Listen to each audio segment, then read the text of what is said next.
Valeu.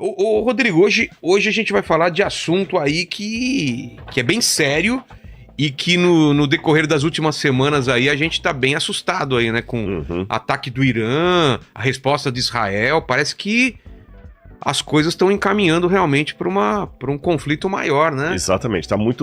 Muitos analistas estão com medo de entrarmos finalmente numa terceira guerra mundial. E na tribulação.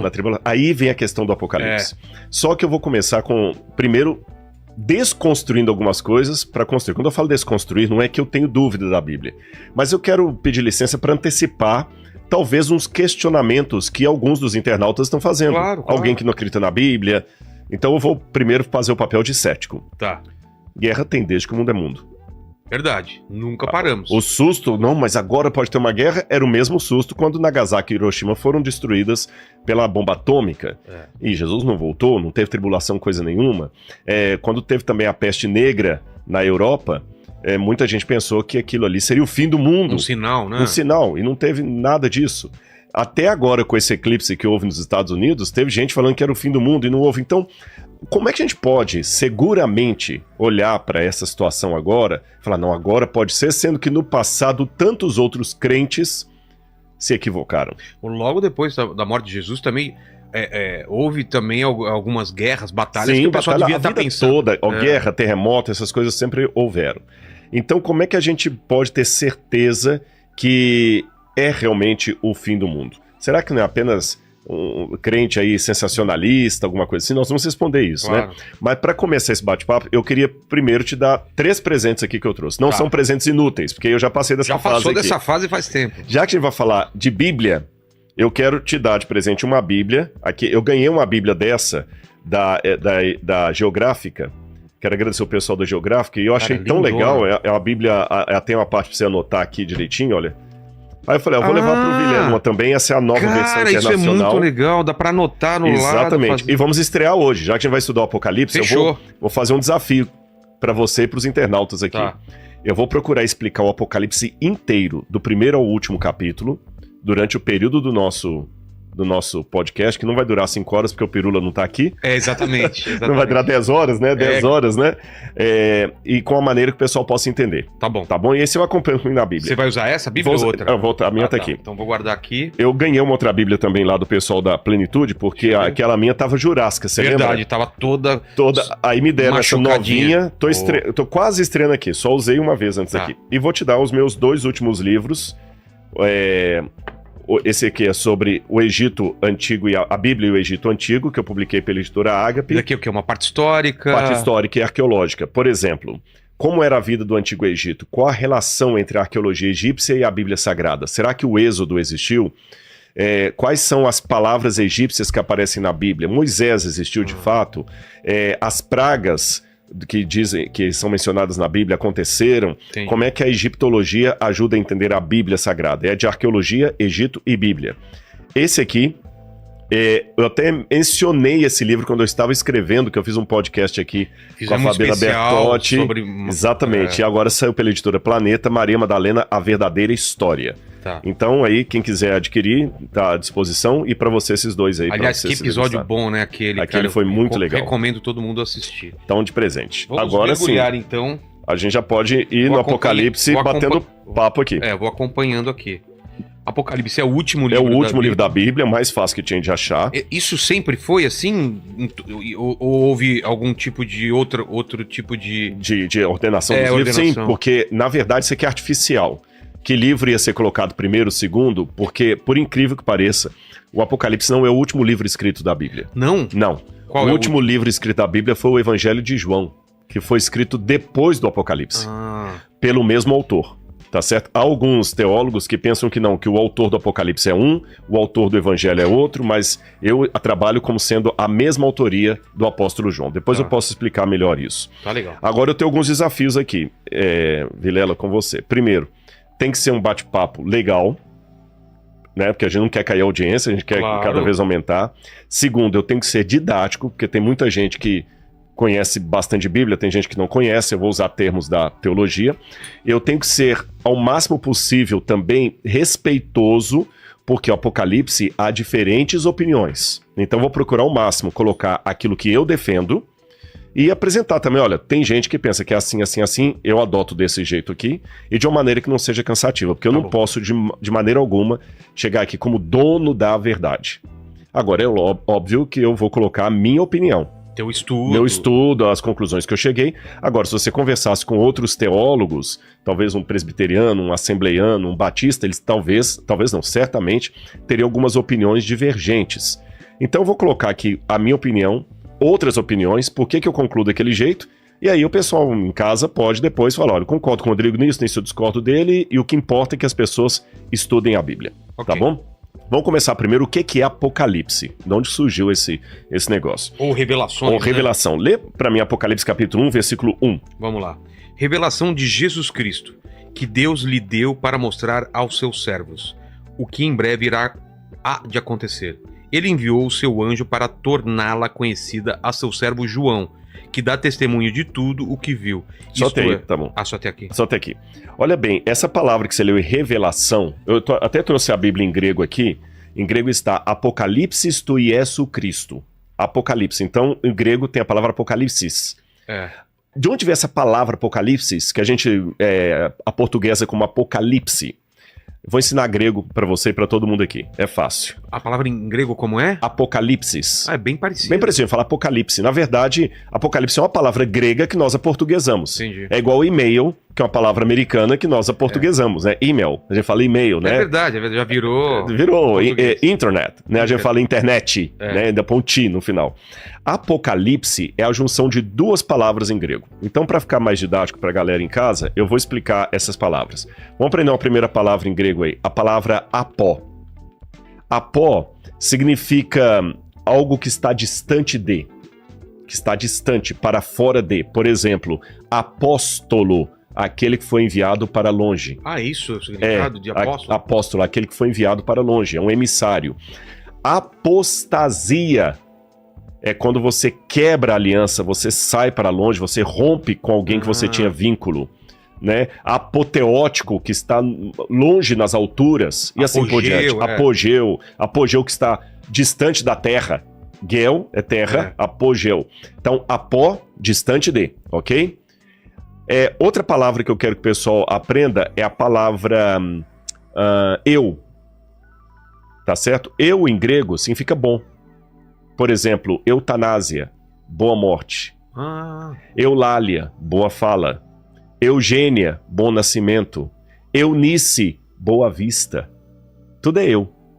Agora, calipto significa sombra, cobertura. Calipto é sombra, cobertura em grego. Se eu juntar eu com calipto, forma que palavra?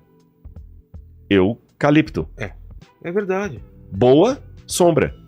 Entendi. Boa cobertura. Começa a fazer sentido. Tá vendo? Nós aprendemos 3 palavras aqui em grego. Aprendemos apó, aprendemos eu e aprendemos calipto.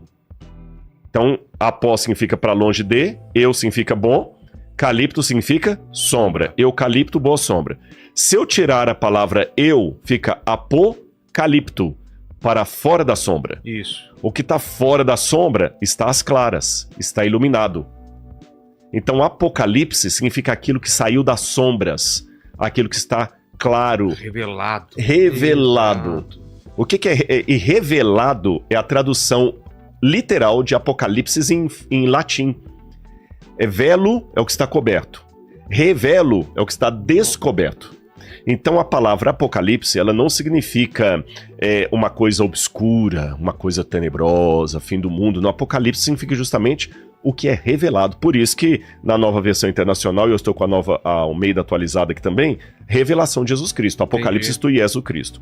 Agora no grego, quando fala Apocalipse de Jesus Cristo, você pode ler isso de 3 maneiras. E as 3 estão corretas e não são excludentes. Apocalipse de Jesus Cristo significa um apocalipse que pertence a Jesus Cristo.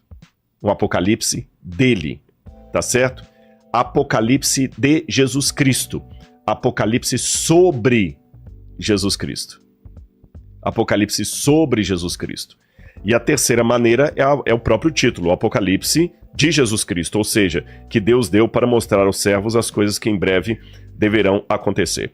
Agora que a gente aprendeu o sentido da palavra apocalipse, de onde que veio essa ideia de escrever de maneira tão complicada assim? Porque parece um paradoxo. Ao mesmo tempo que eu estou falando com vocês aqui, que apocalipse significa algo que está revelado às claras, parece que em toda a Bíblia o lugar que Deus é menos didático é no apocalipse, porque é complicado de entender, né? Por que disso? Eu vou explicar a vocês.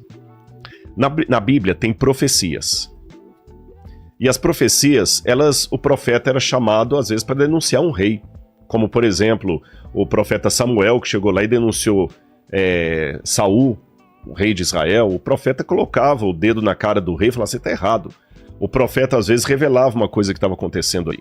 Só que por volta do 7º século a.C., aproximadamente, 7º século, final do 8º, início do século 7º a.C., começou a haver um desdobramento da profecia clássica, uma modificação. Essa modificação foram o surgimento de trechos e depois livros, como o livro de Daniel, de profecias que eram apocalípticas e não eram mais clássicas. Qual a diferença de uma para outra? Eu vou dar um exemplo. A profecia clássica começa geralmente com uma expressão, assim diz o Senhor. A profecia apocalíptica, ela começa assim, eu vi e ouvi. A profecia clássica é uma denúncia, na maior parte das vezes, presente. É o profeta que chega até o rei e fala, rei, você está em adultério. Como João Batista chegou para Herodes e falou, você está em adultério, você está pegando a esposa do seu irmão. É uma profecia clássica, eu estou te denunciando uma coisa de agora. O Apocalipse, ele fala mais de coisas que vão acontecer no futuro, ou dali até o futuro. A profecia clássica, ela é direta. A apocalíptica, ela é codificada. Fala através de parábolas. A profecia clássica geralmente é escrita em prosa. A apocalíptica é escrita em poesia. E por que essa profecia apocalíptica se tornou necessária, diferente da clássica? Porque você tinha reinos que estavam dominando Israel. Assíria, Babilônia, Pérsia, Grécia, Roma. E eles agora tinham que denunciar poderes opressores de maneira camuflada. Como eram as músicas do Brasil na época da ditadura. Que tinha que falar nas entrelinhas, né? Do governo, sem o governo perceber. Então, por exemplo, afasta de mim. Afasta de mim esse cálice, pai. Afasta de mim esse cálice de vinho tinto de sangue. A gente pensa que tá falando do Jesus lá no... Não, o autor foi muito perspicaz, porque ali, na verdade, ele não tá falando de Jesus... com cálice, cálice shut up, é o verbo, é o imperativo. Você está proibido de falar. Proibido de falar. Então, apocalíptica era mais ou menos isso aí. Esse nome apocalíptica é um nome que Frederick Luke, que é um autor alemão, que deu esse nome para esse tipo de literatura. Então já aprendemos que é um desdobramento da profecia clássica que surgiu desse modo. E o último livro da Bíblia, o livro do apóstolo João, Deus inspirou a João a escrever em forma de Apocalipse. E o que eu vou fazer aqui agora? Nós vamos dividir todo o Apocalipse de maneira que o pessoal vai entender todinho em um bate-papo. Tá bom? Deixa eu ver como é que a gente pode começar aqui. Eu acho que a gente pode começar primeiro falando das interpretações que tem do Apocalipse. Tem pelo menos 4 maneiras de entender o Apocalipse. A primeira maneira é a que a gente chama de preterista. Preterista, pretério, passado. Os teólogos que interpretam o Apocalipse de maneira preterista acham que as profecias do Apocalipse se cumpriram todas no 1º século. Não tem nada de futuro. Para acontecer. Tem muitos teólogos católicos, por exemplo, que são preteristas. Muitos falando deles. do Império Romano, tava falando... Exatamente. A besta do Apocalipse adianta quem era, Nero. Acabou. Não tem nada de futuro, é ridículo. Então esse é o preterista. O oposto do preterista? Futurista. É aquele que pensa que o Apocalipse é em 90% questões futuras, o futuro escatológico, é o fim dos tempos, aquela coisa toda, não tem nada durante a história. Existe um terceiro grupo, eu faço parte dele, que é o grupo historicista. Ele acha que o Apocalipse vai se cumprindo aos poucos ao longo da história humana, desde a época de Jesus até o fim dos tempos. E que a gente está nesse percurso. A gente está nesse percurso. Entendi. E o último grupo é o grupo idealista, aquele que ele é atemporal. Ele acha que o Apocalipse é apenas uma grande parábola.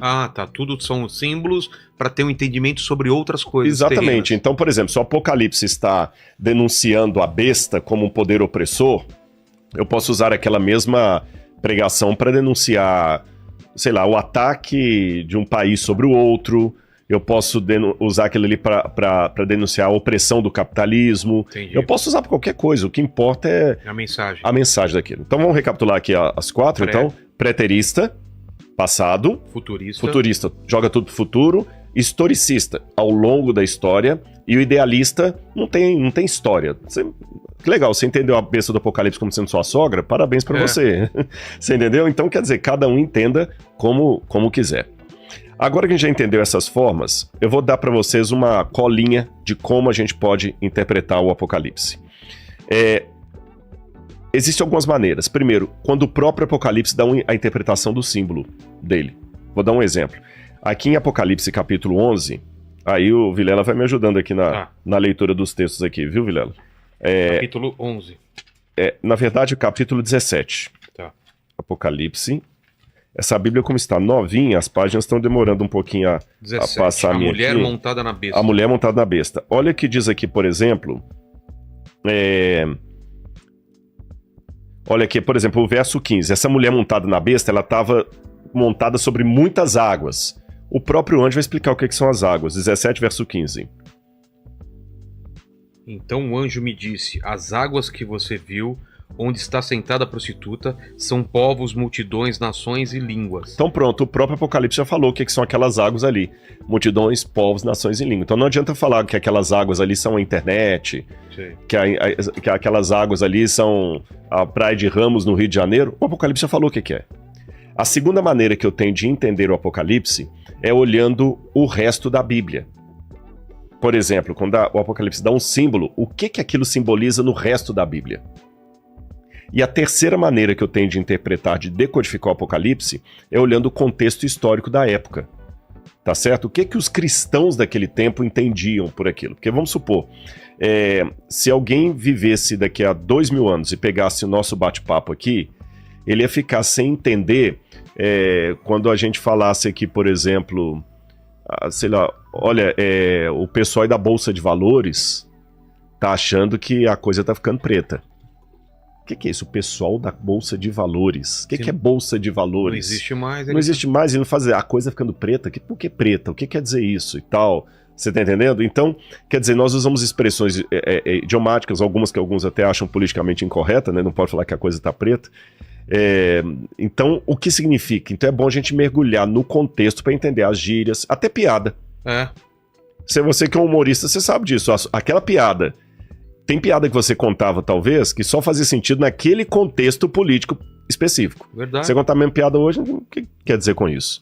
Então, entender o Apocalipse dentro do contexto. E a terceira e última coisa, para a gente agora fechar e começar a entrar no livro mesmo, é como o Apocalipse está estruturado. A maneira como a gente tem de contar a história é diferente da maneira do mundo oriental. Eles não tinham o privilégio que nós temos hoje de ter livro à vontade. Abre aí e lê. Não existia isso. Eram poucos livros. Pouquíssimas pessoas tinham acesso à leitura. Quer um exemplo? Olha o que diz aqui Apocalipse, capítulo 1, versículo 3. Pode ler para mim, por favor. Olha que interessante isso aí. Eu ia pedir ajuda pra você ler, porque tá difícil. Tá difícil ler? Tá difícil. Não, porque muito eu tô sem óculos. Então eu vou ler, não tem problema. Pode ler. Preciso deixar meu óculos aqui, viu, Tuti? Tá difícil. Da última vez eu passei aperto aqui, que eu tava sem lente. Eu não sei se você lembra, eu ficava te pedindo pra ler. Putz, eu vou colocar lente também, porque eu não gosto de óculos de grau. Ó, doutor Rodrigo Gondim, lá de Belo Horizonte, obrigado, viu? Sua lente tá me salvando aqui, ó. Bom, Apocalipse 1, verso 3. Bem-aventurado aquele que lê, e bem-aventurados aqueles que ouvem as palavras da profecia. Por que a Bíblia fala bem-aventurado aquele que lê e aqueles que ouvem?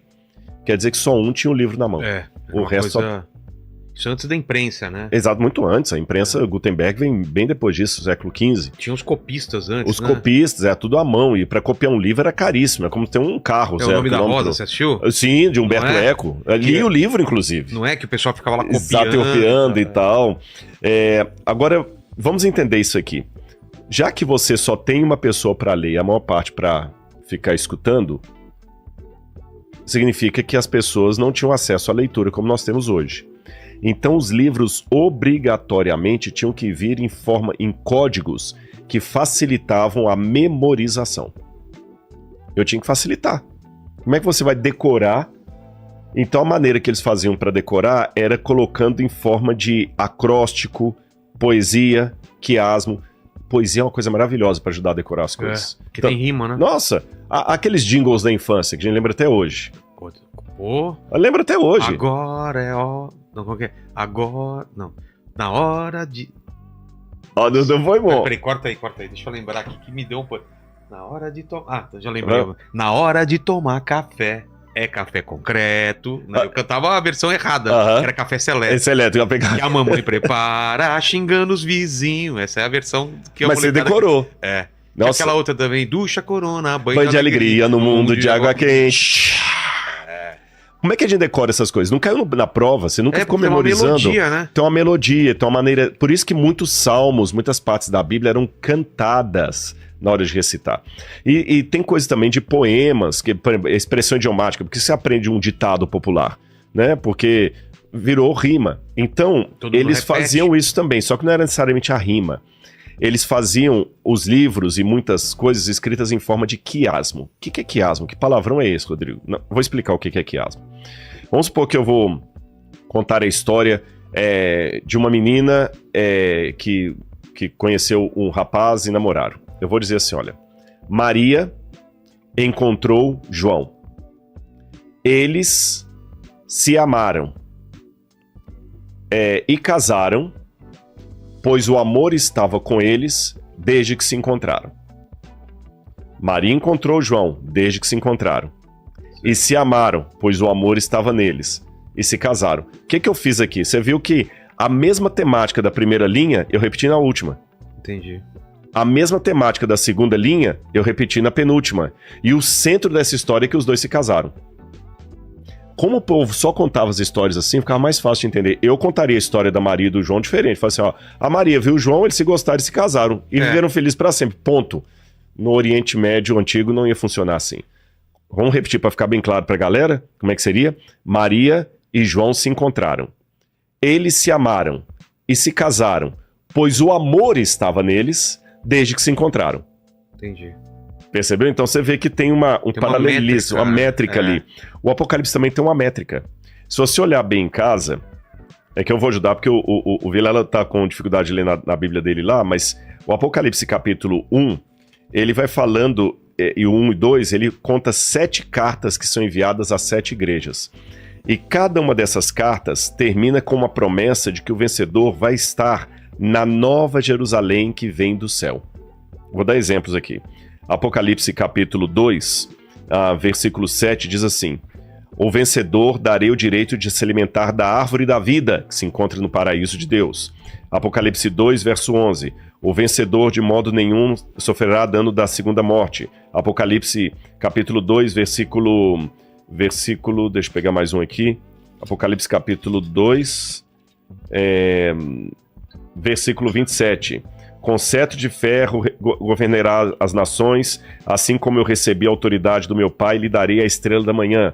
Está falando todas as promessas sobre o céu. Quando você vai para o último capítulo do Apocalipse, ele repete todas aquelas promessas em Apocalipse capítulo 21. É mesmo? A mesma coisa. Vi descer do céu a Nova Jerusalém, da parte de Deus, no meio da praça tem a árvore da vida. Aí quando você vai para o capítulo 7, fala dos 144 mil que nós vamos estudar. Você vai para o capítulo 14, tem os 144 mil. Então, ele tem todo as mesmas coisas que você tem do capítulo 12 para trás, você tem do capítulo 12 até o 22. O capítulo 12 é o centro do Apocalipse. E tem, não sei se sai muito do assunto, mas 144 mil tem também relacionado aos judeus, né? Tem aqui, nós vamos chegar nele aqui. É um número... importante, importante. Né? Por que 144? Nós vamos chegar nisso aqui. Tá bom. Então, entenderam que o Apocalipse está nessa forma. Então, não se assustem de profecias que estão do capítulo 1 ao 12 se repetirem do 12 em diante, porque ele está nessa forma de quiasmo. Agora, ele começa então, Deus falando com João assim, João, o que você vê, escreve para as igrejas que estão na Ásia Menor.